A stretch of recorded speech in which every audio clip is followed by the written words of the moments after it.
Rob Tebbutt for Boxing News, joined by Stephen Espinoza. We're in Las Vegas following Canelo Alvarez's unanimous decision win over Jermell Charlo. Stephen, first and foremost, what did you make of the fight? I think we got a reminder that Canelo Alvarez is one of the top 5 pound-for-pound fighters in the sport. I think there are a lot of people who probably downgraded his stock more than it should have been after the Evo loss. There are people who sort of thought he was fading, thought he was on the downside, and he reminded all of us that he's still one of the best fighters in the sport, a generational talent. I think everything. His activity level, he didn't fade, didn't show any problems with the hand, great defense, consistent effort, activity throughout the fight. It was an all-around, near-perfect performance.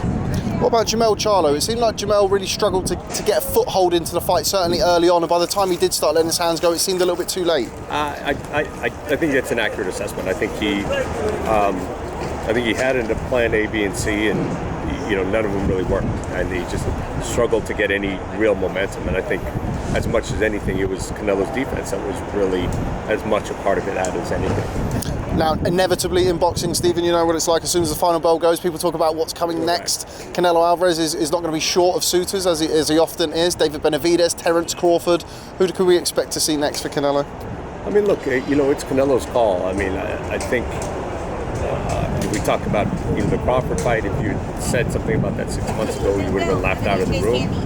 And right now, I think it's only because it was such a scintillating performance on July 29th that it's even talked about. But I'm not sure that makes it viable.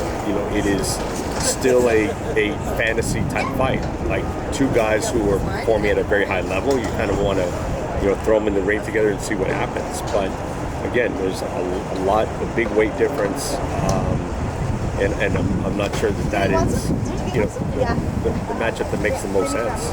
But that'll be Canelo's decision. Saw Bud in attendance tonight, looking like he was enjoying life as the undisputed welterweight champion of the world. Did you catch up with him? Yeah, I did. He's doing well. Got to come to one of the pre-fight parties, which rarely gets to do, and I think he's enjoying it. He's still basking in the afterglow of July 29th. How's it been working with him? Obviously, it's been in a short space of time, but seems like everything's quite rosy in the world of Terence Crawford. It really is, and the reality is, look, heard various things. He's difficult to work with. He doesn't like to do press. That's not our experience at all. He did a ton of press. In fact, he continued doing press after the fight, which is something that we always love to see, and most fighters don't do it. So I think he's done a phenomenal job in promoting himself. Now, inevitably, this week, a lot of talk has been around Showtime and the future of Showtime boxing. Not going to talk to you about that because I think you've spoken about it enough this week. If people want to know the latest, check out Boxing News' website. But 3 big blockbuster events in 5.5 months, the latest being, of course, Canelo versus Charlo. Must be a really proud period of your time at Showtime Boxing. Absolutely. I think we've been on a roll for those of you who pay attention for the last couple of years in particular, but it's really come to a peak. When you do 3 massive events like that in a 5-month span, it's certainly been a career year in my career, and it's been, I think, a career year in the 37-year history of Showtime. David Benavidez and Demetrius Andrade, the rumours are swirling, as they often are. If Demetrius Andrade does square off against David Benavidez, could the winner of that fight put themselves in pole position for Canelo? I absolutely think so. David has been very clear about what he wants to do. He wants the Canelo fight. In failing that, he's just set on cleaning out the division. He had a decisive victory over Caleb Plant in March.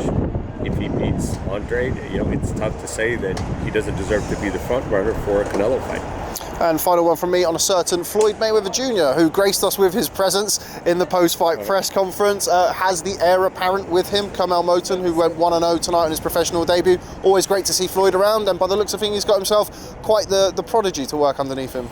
Well, look, I've only seen Floyd sort of co-sign a fighter with sort of full authority a handful of times. Most famously, Tank Davis.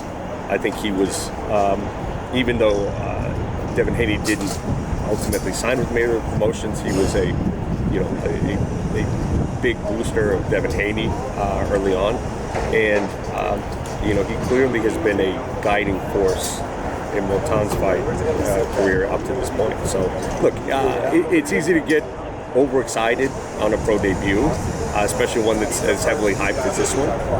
But this was a more challenging fight than most pro debuts. An undefeated fighter who was in there to win, and it was a mismatch. So, look, it's hard to take away too much from whatever it was, 45 second, 60 second performance. But he certainly was a crowd pleaser. Certainly was. Stephen Espinoza, always a pleasure. Thanks for speaking to Boxing Good to News. see you, Rob. Catch up with you soon. Okay.